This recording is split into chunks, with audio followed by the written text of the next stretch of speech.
Okay, y'all, welcome back. I am so glad that you're with me today. Today is a continuation of my Stocking Up Prep With Me Pantry Challenge, and if you've missed the first few videos, I encourage you to go back and check them out because one is building upon another, even though you can just hop in at any point and then catch up whenever. So today, I'm actually going to be deep diving into my pantry. Since I've been in my pantry working all day today, cleaning out, reorganizing, just maintaining what's going on in there, taking inventory, I am really encouraged with how my pantry stands today, and there are 6 things that are on the left side of my pantry when you walk in. There's going to be 6 staple things on those shelves, and I'm going to be jumping into that today, telling you exactly what those 6 things are and why I think that they are very versatile, universal for everybody. They could be really useful in anyone's pantry. So before I get into it, let me just give a shameless shout out and plug to our little farm shop called TheTexasBoys.com. If you haven't already, please go over and check out our farm shop. We have lots of things over there for you to enjoy. Our own native coffee line with all different types of coffee, medicinal coffees. We have mushroom coffees, just all different types of things, CBD coffee, as well as our own honey line. And you can check out all of the different little specialty honeys and 1-pound honeys all the way up to 1-gallon size bulk honeys. So go check that out. There's something for everybody over there. Our homemade candles, just so much, as well as our parenting course that is going to be launching at the end of the month, as well as our young men's course that's also going to be launching at the end of the month. So without further ado, let's jump into it. Let's talk about my 6 things that are on the left side of my pantry, and they are tried and true, y'all, and great for big families, and they are just awesome. So I encourage you to just grab a little notebook or grab your phone and take notes here. And if you are like, that doesn't really work for my family, try to think of something that you could substitute to replace this thing that I'm saying, okay? So number 1, what I have in my pantry is pumpkin puree. And what I did was a few years back, I went over to the side of the road after I guess it was right after Halloween time, and the pumpkins were just, you know, being on sale, and there was a farmer there, and he had a whole lot of pumpkins, and I said, what are you going to do with all these pumpkins? And he said, I don't really know. I was going to feed them to some pigs, and I said, can I buy them from you? And he sold me a pickup truck load of pumpkins for really, really cheap. And I brought them home and I put them on my back deck, and just 1 at a time, 2 at a time, I brought them in all through the fall season, and I washed them up really good. And then you want to make sure that if they were pumpkins used for any other reason, they might have been sprayed with something. So of course you want to wash them really good. You don't want to be using the skins from those. And then I went ahead and processed them, and I made them into pumpkin puree. And I used Rachel's recipe from that 1870s homestead, and I made it about half pumpkin puree and half an applesauce mixture, and went ahead and sweetened it, added in my pumpkin pie spices, and that has worked really, really well for us, for our family. It's so easy to make pumpkin pies just in a flash, no time at all. Or if we want to make pumpkin bread or pumpkin cookies, it's just so, so easy. So if you can, you can just go ahead and buy your pumpkin puree. When it goes on sale, the fall is a great time when things are getting ready for Thanksgiving. Stock up on your pumpkin puree then, and you don't want to buy the pie filling at the stores because it's going to be loaded with really nasty different things in it and sugars and things that are kind of out of your control, but you just want to buy the plain pumpkin pie filling, and I'm going to link one here for you below that I found on Amazon. You're going to be able to find it probably a lot cheaper in the stores when it's that season, that fall season, but this is something to put on your list, put on your little notes app for later. And once we get into that September, October, kind of fall months and leading up till November, that's when you're going to go in and stock up, and you can get it for really cheap. So pumpkin is also very medicinal. It has a lot of health benefits, and you can also feed it to your animals. So a lot of times when people talk about prepping for their animals, I'm thinking everything that's in my pantry we could also give to animals to eat if it was an emergency type situation. So pumpkin is also good for that. Next up, I'm going to be talking about my tomato area, and I have one whole shelf designated for tomato products, and I can stack those products in about 3 deep depending. So I know a couple weeks ago I shared with you about my favorite canned tomato sauce, which is the Contadina tomato sauce. To that sauce, I add in our own sweetener. We use sugar in the raw, so I add in a little sugar to sweeten it, and I add in basil and oregano and some Italian spices, garlic, onion, to make it my own. But when you're talking about long-term storage, and if you don't want the cans, if you didn't want your tomato sauce to be in cans for long-term storage, I really encourage you to buy your tomato sauce in glass jars. And I started doing that several years back, and I really, really enjoy the Classico line of sauces because the price point is right for a large family. It comes in a glass jar, and there isn't any nasty additives, oils, things like that into most of the Classico sauces. You can read through the ingredients, and I think the one, like maybe like a sweet basil, might have some sugar added to it, but that doesn't necessarily bother me. The other ingredients are really, really clean, and you can find all different other sauces too, not just the sweet basil. So you can shop Classico on Amazon or wherever online, and you can find different ones that will fit your needs without any sugar added. But the price is always great, and like I said, it comes in a glass jar, and it's one of those jars that have the little lids with the little pop top. And we know us you know, rebel canner preppers, that you could, in a pinch, if you had to, can in those jars with those pop tops. It's been done. The Amish Mennonite have been doing it for years and years. I have never done it personally, but you could do it. And if there's a run on canning jars again, those jars, pickle jars, any jars that have the little bubble pop top on it, anything like that, buy your food in it and then save those jars and those lids because you can use them for canning in a pinch. So I'm going to give you another option as well, not just the Classico, but there's another brand on Amazon. And like I said, Amazon is a baseline for pricing, but I'm not encouraging you to shop on Amazon. You can shop wherever you want to get your products from. But there's another company that I came across on here called JOVIL. It's JOVIL, and it's an organic tomato sauce, non-GMO, USDA certified, organic, BPA free, glass jars, no sugar added, no salt added, and it's made in Italy. And the price seemed pretty reasonable as well. For 6 glass jars of that is $34, but you can do a subscribe and save a little bit more money on that if you wanted to.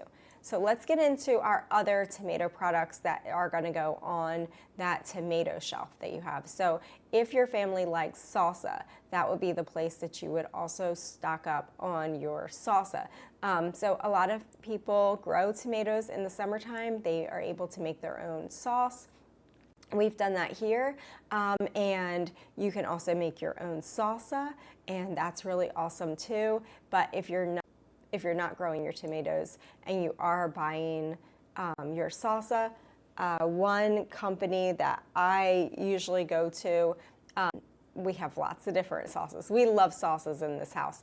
There's many different local brands of salsa that we love to pick up when we are shopping local in our little local grocery stores. But in a big box store, I generally tend towards the Pace company, PACE, for salsa. They usually have it in a mild or medium heat, which is great for families with little ones, and the price point is right, and there's usually nothing really scary and nasty in the paste salsas. So if you're looking just to bulk up your salsa supply, I have done that in the past. And they also, if you're shopping in your grocery stores, you can get it in big jugs as well. You might be able to find that on Amazon as well as the glass jars. So either way, however you want to stock up on that. And the last thing that we're going to talk about, the last product that we're going to talk about with regard to tomato products is tomato paste. And tomato paste, I'm going to recommend the Contadina tomato paste line, but honestly, y'all, you can buy tomato paste at Dollar General, you can buy tomato paste at Walmart or at any of your local grocery stores. I'm sure is going to sell it. It's really inexpensive, and they come in those nice little jars. You can stock just a bunch of them into your pantry. And the awesome thing about that condensed tomato paste is you can use it for so many different things. We have used it in a pinch to make pizzas. I can add a little scoop into soups to just make it, give it that tomatoey flavor to it. Tomato paste is just a great way to use something that is so condensed and really stretch whatever it is that you're doing with it. So, you know, I'm going to link below the Contadina tomato paste jars, but just know you can get tomato paste anywhere you want. Next shelf over, right across from my tomato shelf, are my potatoes. And now, at one point, I had 2 big shelves dedicated to potatoes, but now we grow a lot of our own potatoes here on the farm, and I don't rely so heavily on canned potatoes. Actually, I still have canned potatoes from about 3 years ago that are still canned. They're perfectly fine. They're in the jars, but we just seem like we really prefer fresh potatoes over canned ones, but they're great in a pinch. And the wonderful thing about canned potatoes is if you want to just make up some mashed potatoes for dinner, they're already cooked, so they're just so easy to just dump them out of the jars and go ahead and mash them up with a mixer or hand mash them and make up your mashed potatoes in just a flash. Like, it's so easy to do that. Or if you wanted to fry up some potatoes in a big skillet with some garlic and onion and put some seasonings on them, they're so yummy and good that way too. So it's great to have the convenience of canned potatoes. If you're making soups, that's awesome to make, you know, a big batch of soup with canned potatoes. Canned potatoes too. However, I have reduced it down to just 1 shelf for our prep needs in our pantry for potatoes. So we are full with potatoes right now. I usually buy wherever I'm shopping at, whether it be Aldi or our local grocery store or Walmart, or online I would go with Del Monte as my go-to for canned potatoes.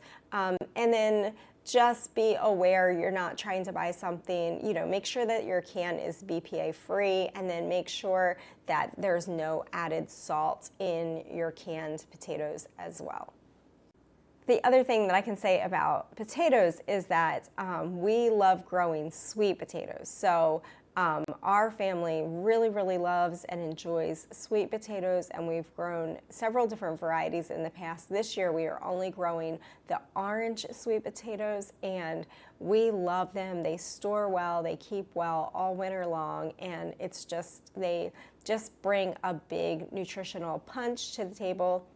And we just love sweet potatoes. So if you do not grow your own sweet potatoes, you might be looking, you know, when it's sweet potato season in your area, maybe you can go to local farmers markets and you can get big bushels of sweet potatoes because they store really easily, and you can just put them in like baskets or in like those plastic milk crates. Work really great for storing potatoes in a pantry.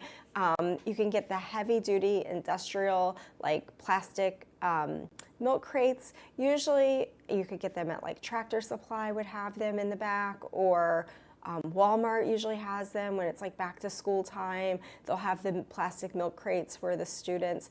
And the really nice thing about them too is that they stack.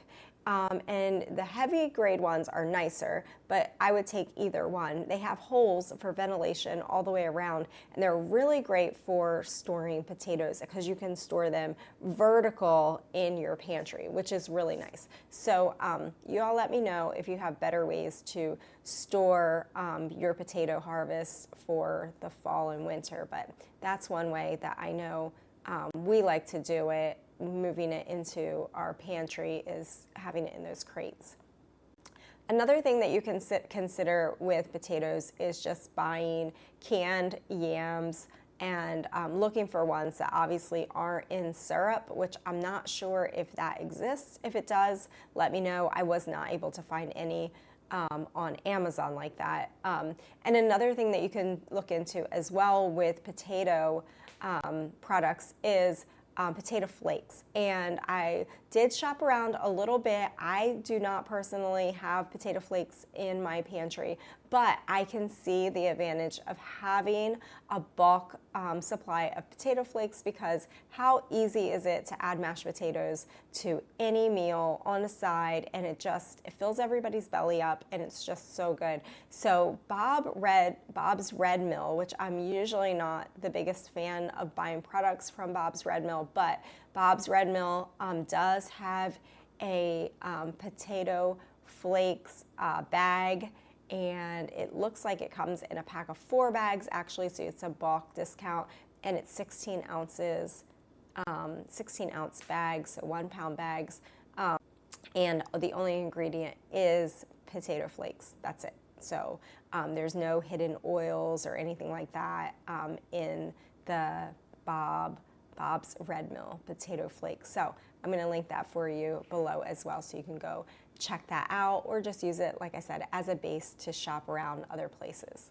So moving over to my next shelf. My next shelf is pretty fun because it's just one designated shelf area that I have for emergency / just like fast food, easy convenience food preps for my pantry. So what I do is pretty often is when I have leftovers, I big batch meals all the time, and then when I have leftovers, I will can them up. So it really is awesome to do it that way, because you can have leftover chili or soups or gravies, just all different types of things, and you can just put them there in your little emergency section, and they are ready to go for when the power goes out, or when people get sick, or when mama's sick and you don't feel like cooking, or you've been out all day and you just need a fast, easy meal. You can just go to that little emergency shelf section and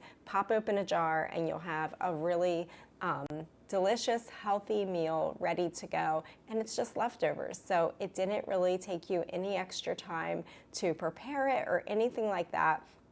And again, I said it before, but I'll just say it again, that I love my electric canners. I have 3 of them now. Each of them holds 4 quart-sized jars, and I plug them in and I just let them go, and I don't have to babysit them. I don't have to watch over them. I am free to just go about doing whatever else needs to be done during my day, and those little babies will do all the canning for me, and I don't have to worry about it. So I will try to find my electric pressure canners and link them for you below as well. I have no idea with the price, because the price can vary on those quite a bit, just depending on the demand. Last section. So the last section of my pantry, and this is a big section. This is like a whole entire shelving unit. I have dedicated to green beans. Now, maybe your family doesn't like green beans. Maybe you like peas. Maybe you like, I don't know, some other type of green, Brussels sprouts, or maybe you like a variety of different things. That's totally fine. You can adapt or adjust this to suit your needs. But for our family, green beans is just easy, it's a go-to, everybody loves them, everybody enjoys them, and so I have just super stocked up on green beans. I have them in all different sizes, small cans, medium cans, and even, like I said, the big number 10 jumbo cans, and I use them a lot for big family meals or church get-togethers, and when we're eating together, they're just great. You just open one of them and it just feeds a lot of people. So green beans is our big vegetable in the last lineup of my left side of my pantry. So that's it, y'all. They are the 6 things that are in my pantry on my left side when you first come into my pantry that you see. And so we have been living on them very successfully, continuously now for over 3 years, and I figured that's pretty tried and true, and I would be willing to share that with others because those things have served us really, really well. And I love that they're real specific. You have a specific designated shelf. You know, just get one of those black metal shelving units. You can always put cardboard across the bottom if you wanted to, or have your husband cut out a little wooden shelf if you wanted to put that, you know, put a little piece of plywood on the bottom for you, whatever. I just have them in there and I just love them to pieces. They hold up really, really well. You can also get the big industrial grade, like the ones for shops or garages. You can get them from Home Depot or Lowe's, and they hold up pretty well too.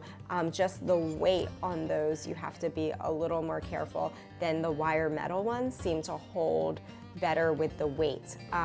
If you get the big industrial grade ones from Home Depot or Lowe's with that particle board in the middle, I would just really suggest upgrading that piece of particle board. Just pop that out and replace it with a real actual wood, piece of wood there, so it would hold better for the long term, for the weight. So anyway, that's just a couple little tidbits on the side, but that's my 6 things. That's what's in the pantry. That's what's working for our family, and I just hope that you enjoyed this video. Hope that encourages you to build a pantry, start a pantry, and just eat plain, good, simple, whole foods. Feed your family from your pantry. It's really easy, and anybody can do it. It'll save you a lot of time and money. I love you all so much, and I'm so glad that you joined me today, and I can't wait to see you right back here again. We're going to be moving around in the pantry. I'm going to be telling you even more things that I have in the pantry in the next video. So have a wonderful, wonderful day, and I will see you next time right back here. Bye, y'all.